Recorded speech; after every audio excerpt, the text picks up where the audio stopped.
Hello guys. आज मैं बिल्कुल बेसिक पे आया हूँ। जब हम स्केचअप पे एंटर होते हैं फर्स्ट टाइम बिल्कुल, तो हमें कुछ इस तरीके को देखने को मिलता है, या फिर ये हो सकता है ऐसे हो। तो मैं दिखाऊंगा कि आज हम सेलेक्ट टूल से क्या क्या कर सकते हैं। नॉर्मली सेलेक्ट टूल आपको यहाँ मिलेगा। ये एक पूरा टूल बार है जिसका नाम है गेटिंग स्टार्टेड। अदर अगर और आपको दूसरा टूल बार देखना है तो आप यहाँ व्यू में जाके टूल बार पे जाएंगे, तो ये सारे जो है जैसे कैमरा, क्लासीफायर, आगे जो भी है एक्स्ट्रा, ये सारी चीज़ें आपकी ये टूल बार्स हैं। तो अभी ये गेटिंग स्टार्टेड है, तो आज हम इस पे सिलेक्ट करेंगे। क्लोज करते हैं। ये है सिलेक्ट। ठीक है, तो इसका काम क्या है? जैसे नॉर्मली इजली इसे मैंने क्लिक किया तो ये सिलेक्ट हुआ। मैं इसे आपको दिखाता हूँ।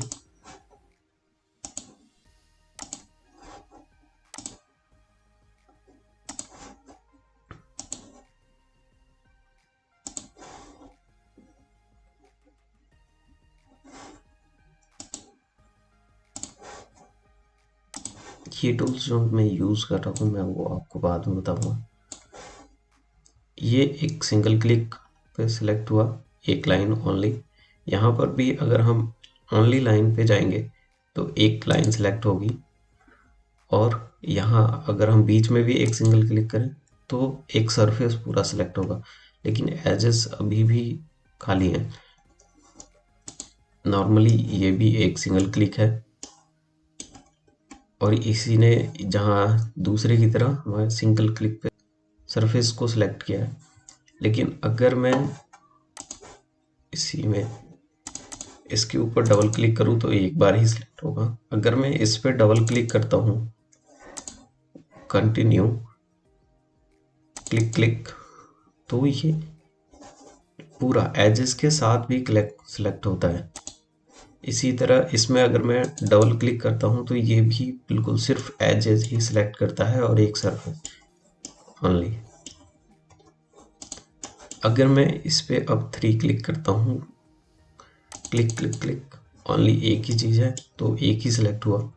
इसमें भी 3 क्लिक, 1 2 3, ओनली वही जो हमें 2 क्लिक मिलता है। लेकिन यहाँ पे अगर हम 3 क्लिक करते हैं, 1 2 3, तो ये पूरा का पूरा ऑब्जेक्ट सिलेक्ट हो जाता है। यही एक चीज़ और देखने वाली है, जैसे हमने यहाँ पे डबल क्लिक किया था तो ये पूरी लाइन सेलेक्ट हुई थी। अगर मुझे एक लाइन सेलेक्ट करनी है और इसका फेस सेलेक्ट करना है तो इस पे लाइन पे या इस लाइन पे जो भी हमें लाइन सेलेक्ट करना है उस पर क्लिक करनी है 2 बार। एक तो ओनली लाइन एंड उससे कनेक्टेड फेसेस सेलेक्ट होते हैं। इस केस में तो हमारे पास एक ही साइड फेस थी, तो ये एक फेस और एक लाइन को सिलेक्ट करता है।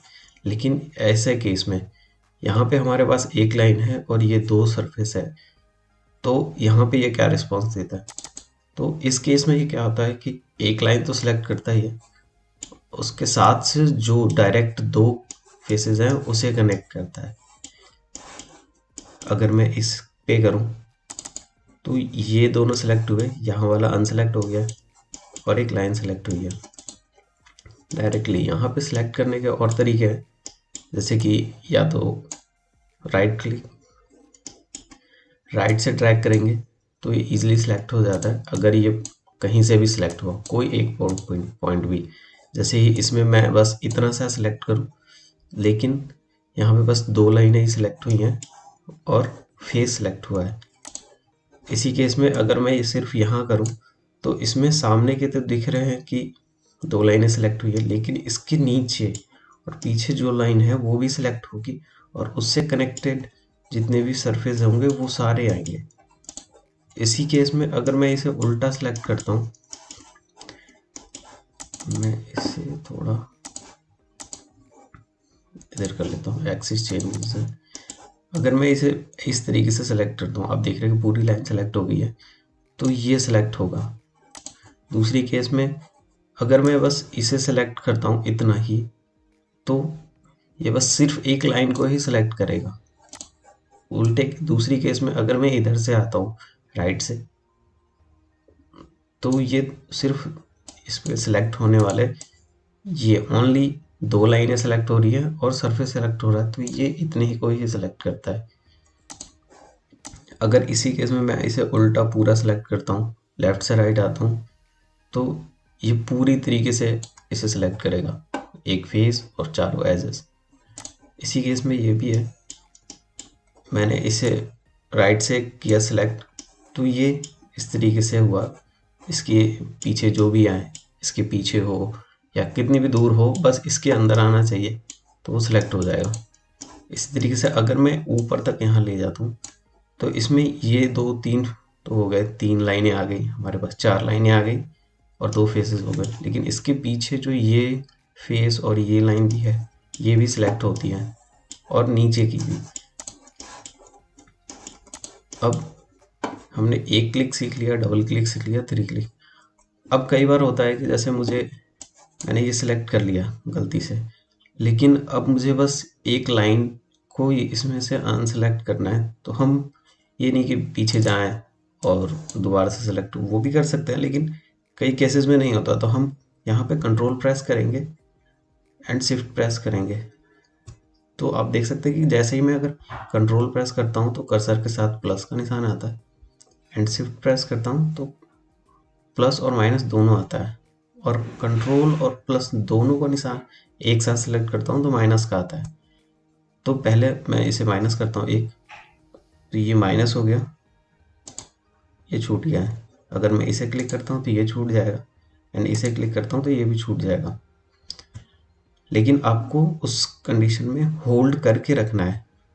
मैं दोबारा से इसे करता हूँ, इसे मैंने सेलेक्ट किया एंड पहले हम शिफ्ट प्रेस करेंगे। इस केस में आप देख रहे हो कि प्लस माइनस दोनों आ रहा है। अगर पहले से ये प्लस हुआ पड़ा है, मतलब सेलेक्ट हुआ पड़ा है, तो ये अनसेलेक्ट हो जाएगा। अगर नहीं हुआ पड़ा है, जैसे इस कंडीशन में ये दोनों सेलेक्ट नहीं हुए पड़े, तो ये सेलेक्ट हो जाएंगे।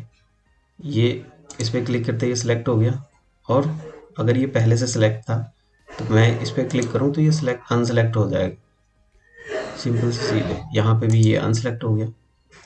अब अगर ओनली मैं सिलेक्ट करता हूँ तो ये सिलेक्ट ही रह जाएगा। कंट्रोल प्रेस करता हूँ तो ये सिलेक्ट का निशान आया। अब मैं इसे ये सिलेक्ट कर सकता हूँ या फिर किसी और को भी सिलेक्ट करता हूँ, लेकिन कंडीशन ये है कि हमेशा होल्ड करके रखना है उस चीज़ को, अगर आप अनसेलेक्ट कर रहे हो या सिलेक्ट कर रहे हो तो। आज के लिए इतने, थैंक यू। अगर कोई प्रॉब्लम हो तो इससे आप कमेंट कर सकते हैं, मैं आपको बता सकता हूँ। इससे मुझे नहीं लगता कि ज़रूरत पड़ेगी मेरी। Okay, thank you.